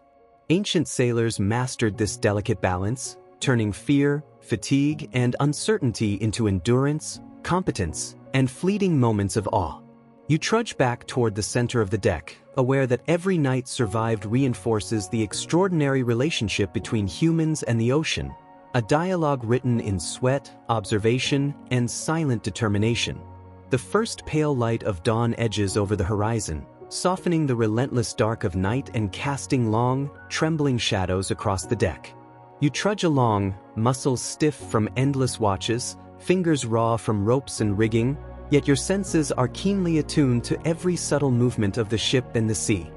Ancient sailors often describe these early hours as a mixture of relief and alertness, a brief reprieve from the night's uncertainty, yet an immediate reminder that vigilance never truly ends. Fringe accounts suggest that sailors whispered short prayers or tapped the deck rhythmically, small rituals intended to maintain focus while reinforcing camaraderie. Historians still debate whether these actions were primarily psychological or functional, but their recurrence across cultures underscores their significance in maritime life. Below deck, provisions are inspected again, barrels of fresh water, salted fish, hardtack, and dried legumes meticulously checked and rationed. You imagine sailors organizing supplies with care, using coded marks or colored cords to track consumption, blending practical management with ritualistic reassurance. Fringe stories claim that these practices sometimes included minor superstitions, small charms placed near barrels, knots tied in symbolic patterns, to ensure the voyage proceeded safely. Historians continue to study these behaviors, highlighting how ingenuity, superstition, and discipline coalesce to sustain life on long and perilous journeys. As the sun climbs, you trudge to the rigging, adjusting lines and sails to the shifting wind. Ancient sailors relied on constant observation, interpreting the curl of a wave, the pattern of clouds, and the flight of birds to anticipate changes. Fringe accounts describe tossing small objects into the water to detect currents or using reflective stones to track subtle shifts in light. Historians debate the efficacy of these methods, yet the sophistication of such observational practices reveals the blend of skill, intuition, and experience essential to survival at sea. The deck creaks beneath your feet as you move from mast to mast, tightening lines and securing sails. A single misstep could result in torn canvas or lost cargo. Fringe tales recount sailors performing brief rituals or incantations while tying knots, a symbolic gesture believed to influence fortune or protect the vessel. Scholars argue whether such practices were widespread or isolated, yet their repeated mention demonstrates the integration of practical skill and psychological strategy in ancient maritime culture. Fatigue presses heavily, yet the rhythm of waves, wind, and labor forms a kind of meditative pattern.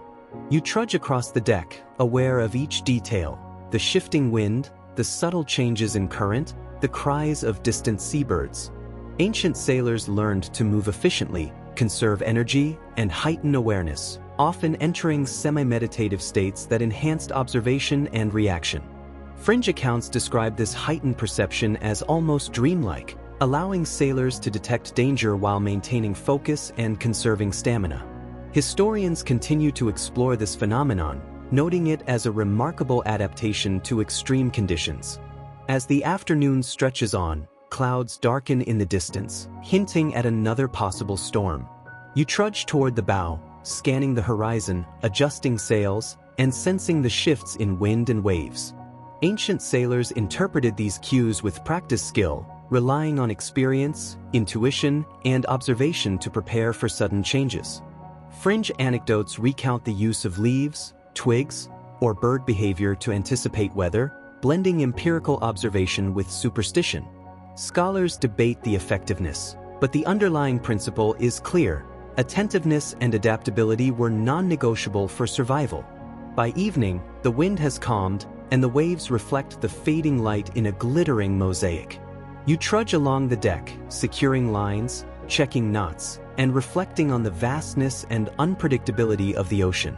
Life at sea is a continuous negotiation between human skill, observation, and natural forces. Ancient sailors relied on these qualities, along with improvisation and psychological strategies, to endure hardships, navigate uncertainty, and harness the immense power of the ocean. Fringe accounts, oral traditions, and historical records all converge to illustrate a life defined by vigilance, resilience, and ingenuity. As night approaches, you pause at the railing, feeling the subtle rhythm of the ship and the gentle spray of water on your hands. The horizon stretches infinitely, dark yet compelling, and a quiet calm settles over the deck. You realize that survival was not merely a matter of skill, but of attentiveness, intuition, and continuous engagement with the natural world. The human mind and body adapted to this demanding environment, crafting routines, rituals, and strategies that allowed centuries of sailors to endure the deadliest seas. And as you trudge one last time across the deck, the stars beginning to pierce the night sky, there is a strange sense of awe and respect. Life at sea, in all its monotony, danger, and beauty, was a constant dance with the unknown, a delicate interplay of observation, skill, and human resilience. You feel connected momentarily to the countless sailors who came before, their ingenuity and endurance echoing across time and tide. The ocean is still, yet alive, challenging, yet instructive. And for now, you can rest, knowing that survival is as much about wisdom and vigilance as it is about sheer endurance. The first light of morning spills softly across the deck, warm yet gentle, brushing your face like a whispered promise. You trudge slowly, deliberately, absorbing the quiet after the long hours of night. The waves lap steadily against the hull, each pulse a calm reminder that the ocean, relentless though it seems, has rhythms you can learn to follow. Ancient sailors often described these moments as rare treasures, small windows of peace between the demands of survival and the constant attention required at sea. Fringe accounts suggest sailors would pause at such times, tracing constellations in their mind, or whispering thanks to the wind and water. Historians still debate whether these acts were ritual, habit, or instinct, but the effect on morale and focus is undeniable. Below deck, barrels and crates remain meticulously organized. You imagine centuries of sailors performing these routines, inspecting hardtack, rationing salted fish, and ensuring fresh water is accounted for. Some carried small herbal pouches, fermenting grains or seaweed to supplement their limited diet. Fringe stories speak of minor rituals tied to these provisions, tiny knots, whispered words, or a brief nod of thanks, actions intended to anchor the human mind amidst chaos. Scholars debate whether these were superstitions or practical strategies for psychological endurance, yet every account points to a mix of both. You trudge to the rigging, feeling the wood beneath your hands, ropes coiling smoothly around your fingers. Sails catch the gentle morning wind, shifting just enough to require careful adjustment. Ancient sailors relied on subtle observation. The curl of a wave, the smell of salt on the breeze, the faintest hint of bird flight. Fringe anecdotes describe tossing leaves into the water or using reflective stones to detect hidden currents. Historians continue to question their accuracy, but all agree that attentiveness, experience, and adaptability were essential. The deck hums softly with quiet labor. You trudge from mast to mast, securing knots, checking lines, performing small rituals, gestures that connect past sailors with your own presence here, breathing life into centuries of experience. The ocean stretches infinitely in every direction, yet it no longer feels hostile. Its unpredictability, its immense power, has become part of a rhythm you understand, a language you are learning. As the day unfolds, sunlight warms your skin, casting gentle shadows across the deck. You pause at the railing, inhaling the briny air, feeling the sway of the ship beneath you, the quiet pulse of water against hull. Life at sea is a continuous negotiation. Observation, skill, intuition, endurance, and a little faith in forces beyond control. Fringe stories, oral traditions, and historical records all converge here, whispering lessons of resilience and calm. You trudge slowly toward the center of the deck, letting your thoughts drift. Every wave, every gust of wind, every subtle shift in the sails is part of the same quiet dance. You feel the connection to those sailors who have gone before, their ingenuity and courage flowing through the rhythm of your own steps. This is not just survival.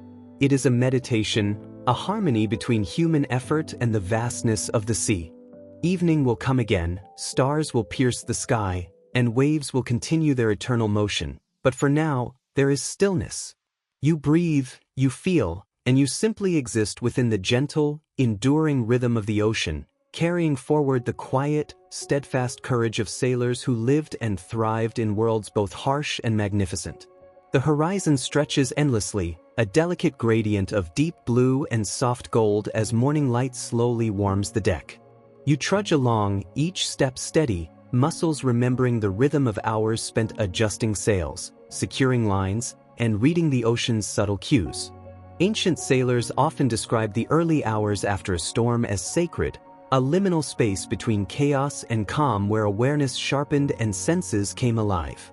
Fringe tales tell of sailors pausing to whisper to the wind or toss small objects into the water, believing they could divine currents, shifts, or approaching weather. Historians still debate the efficacy of these practices, but their persistence reveals the deep interplay of observation, intuition, and ritual in maritime life.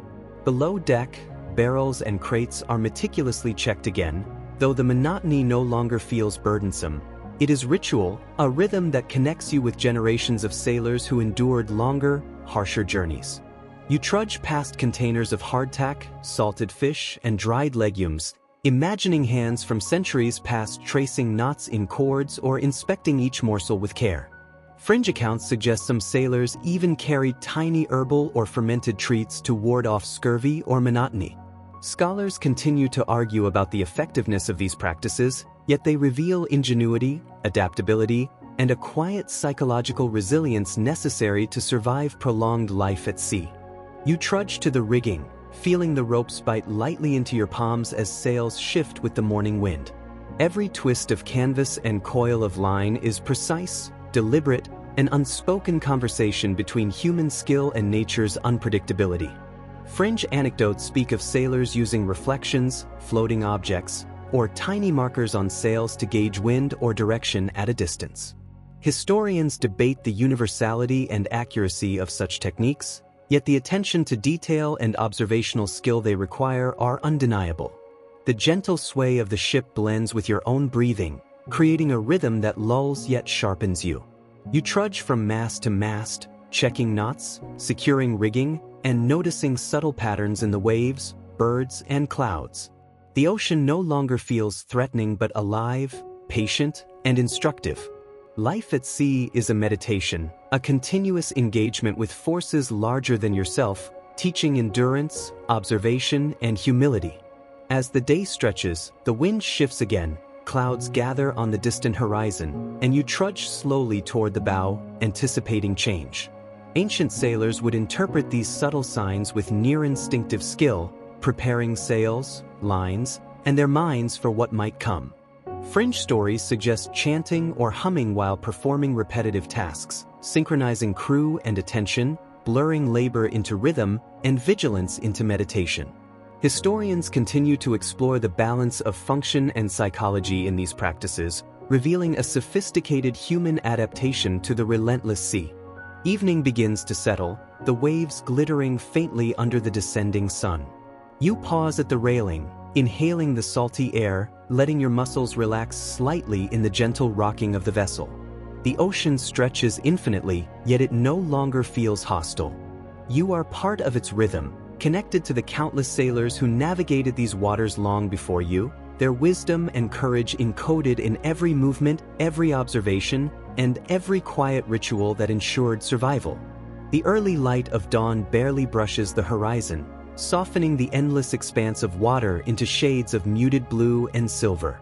You trudge along the deck, feet heavy but steady, hands brushing against worn ropes and polished wood that has endured countless storms.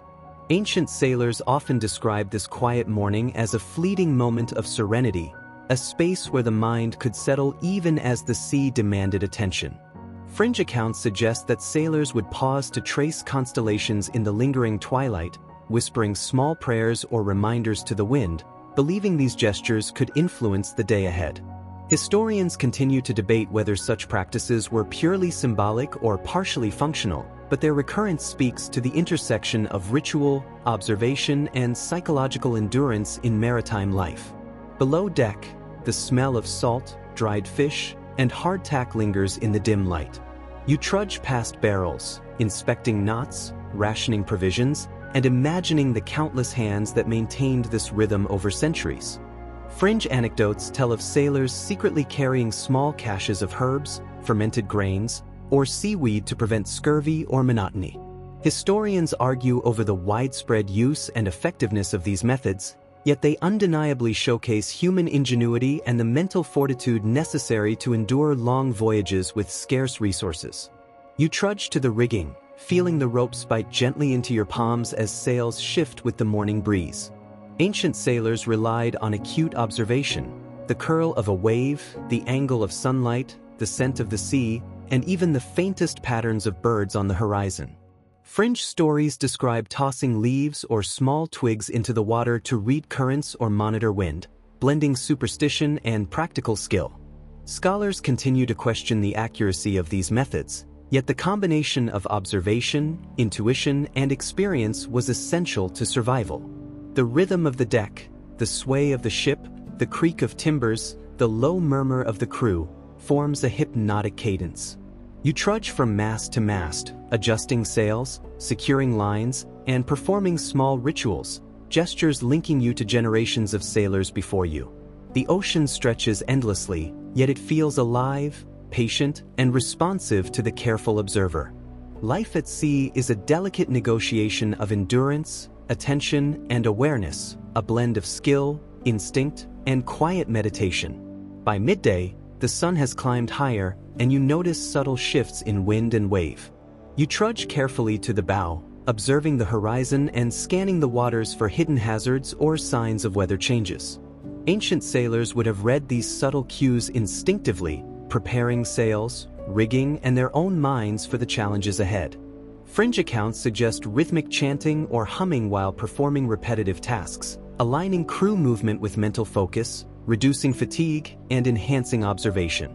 Historians debate the psychological versus practical function of these behaviors, but their consistency across time demonstrates ingenuity in coping with monotony and danger.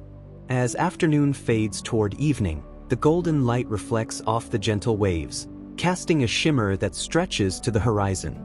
You pause at the railing, feeling the ship's subtle rocking, the cool spray on your face, and the pulse of the ocean beneath you. The vast expanse no longer seems threatening. It is alive, instructive, and intimate in its rhythm. The lessons of endurance, observation, and human ingenuity echo across time, connecting you with sailors past who navigated these waters through skill, intuition, and small rituals that made life possible even in the harshest conditions.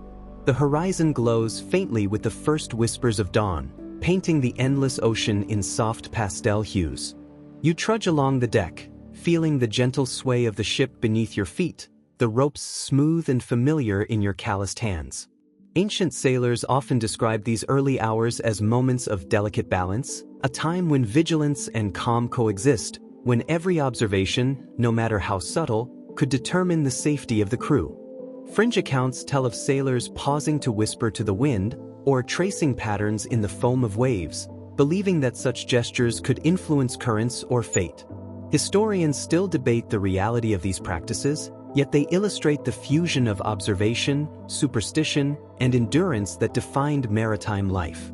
Below deck, the scent of hardtack, salted fish, and stored legumes lingers faintly, comforting in its familiarity. You trudge past barrels and crates, inspecting knots and ration marks, imagining generations of sailors performing the same careful routines to preserve provisions and morale. Fringe stories speak of secret herbal caches or fermented foods used to supplement nutrition and stave off monotony. Scholars debate the widespread effectiveness of such methods, but their presence underscores human ingenuity and psychological resilience required to endure the isolation and scarcity of long voyages. You trudge to the rigging, adjusting sails as the morning wind nudges them gently. Ancient sailors read the subtlest cues in waves, cloud shapes, bird flight, and shifts in light, anticipating storms or favorable winds. Fringe accounts describe tossing small leaves or floating twigs into the water to gauge currents or wind changes, blending empirical observation with superstition. Historians argue about the accuracy of these techniques, yet the overarching principle remains clear. Constant vigilance and careful attention were essential to survival. The deck hums with quiet activity. You trudge from mast to mast, tightening lines, securing knots, and performing small rituals that link you to centuries of sailors who mastered the same tasks. The ocean stretches infinitely, yet it no longer feels hostile.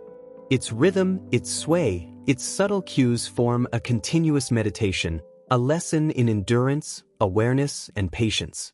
Life at sea is a negotiation of human skill and natural forces, a dance that requires respect, focus, and intuition. By midday, clouds gather faintly on the horizon. You trudge carefully toward the bow, scanning waves and the distant horizon for signs of change. Ancient sailors would have read these cues instinctively, preparing sails, adjusting rigging, and coordinating their crew for the day ahead. Fringe accounts speak of low chanting or rhythmic humming while performing repetitive tasks, helping synchronize labor, enhance focus, and maintain morale. Scholars debate whether this was practical, psychological, or both, but the consistency across time highlights an extraordinary adaptation to monotony and risk. As afternoon drifts toward evening, the sun casts long, golden reflections across the calm waves. You pause at the railing, feeling the ship's subtle pulse beneath you and the soft spray on your face. The ocean, vast and unpredictable, now feels alive, patient, and instructive. You sense the continuity of sailors past, their endurance, observation, and ingenuity echoing through the rhythm of the deck, the pull of the sails, and the whispering wind. Life at sea is challenging, yet it is also meditative, a continuous lesson in patience, skill, and resilience. The sky is just beginning to lighten, a soft gradient from deep navy to pale amber as you trudge across the deck. Your feet press into the worn wood, familiar under your weight, and the ropes coil smoothly beneath your hands as you check each line. Ancient sailors describe this early morning as a liminal time, suspended between night and day, when the ocean feels both calm and charged, and the mind is alert yet serene. Fringe accounts tell of sailors whispering small prayers or gestures to the wind, tossing tiny objects into the waves, or tracing patterns in the foam, all attempts to gain insight or favor from the sea. Historians continue to debate the accuracy or function of these practices, but their persistence highlights the delicate interplay of skill, intuition, and ritual in maritime life. Below deck, the scent of salted fish, hardtack, and dried legumes clings to the air. You trudge past barrels and crates, inspecting provisions, checking knots, and imagining sailors from centuries past performing the same meticulous routines. Fringe stories recount secret stashes of herbs or fermented foods used to supplement nutrition and ward off monotony, tiny acts of ingenuity that balance survival with psychological endurance. Scholars debate the effectiveness of these strategies, yet their presence in historical accounts demonstrates how humans adapt to scarcity and isolation with creativity and ritualized care. You trudge back to the rigging, adjusting sails as the morning breeze shifts them subtly. Ancient sailors relied on keen observation, interpreting minute changes in waves, clouds, and bird movements to anticipate storms or shifts in wind. Fringe anecdotes describe tossing leaves or reflective stones into the water to measure currents or gauge direction.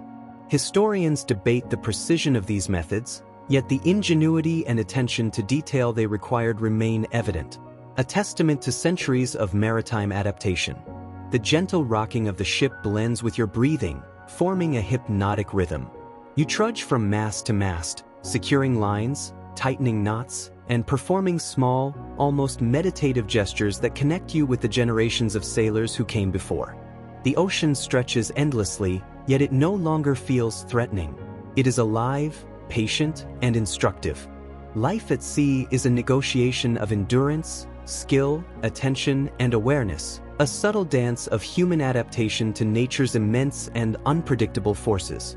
As afternoon approaches, the wind shifts, and you trudge slowly to the bow, watching for subtle changes in the waves or horizon. Ancient sailors would have interpreted these cues instinctively, preparing sails, adjusting rigging, and coordinating crew movements to adapt to the day's challenges.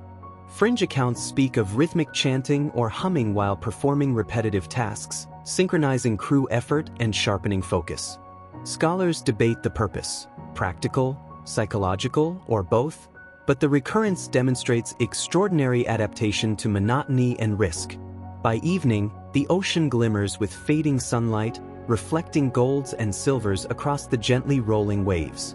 You pause at the railing, feeling the pulse of the ship beneath you, the soft wind against your face. The vast expanse now feels alive and instructive, a partner in the rhythm of life at sea. You sense the continuum of sailors past, their resilience, ingenuity, and attentiveness echoing through the sway of the deck, the whisper of the wind, and the gentle, endless motion of the water. Survival here is a lesson in patience, skill, and quiet observation, a meditation on human endurance amidst the infinite. The evening drifts slowly into night, the ocean stretching into a seamless dark horizon, stars slowly piercing the sky like scattered lanterns.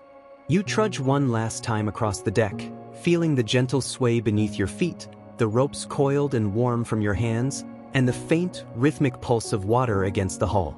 Each sound, the creak of timber, the whisper of wind through rigging, the distant cry of a seabird, forms a lullaby of endurance, a quiet meditation that settles your mind and body. Below deck, shadows merge with the dim glow of lanterns, barrels and provisions safe and secure. The scent of salt, dried fish, and wood lingers, comforting and familiar, a reminder of human ingenuity and careful preparation that has carried sailors across centuries and oceans alike. Fringe rituals, small prayers, and whispered gestures fade into memory, yet their purpose lingers: focus, reassurance, and rhythm amidst the vast uncertainty of the sea.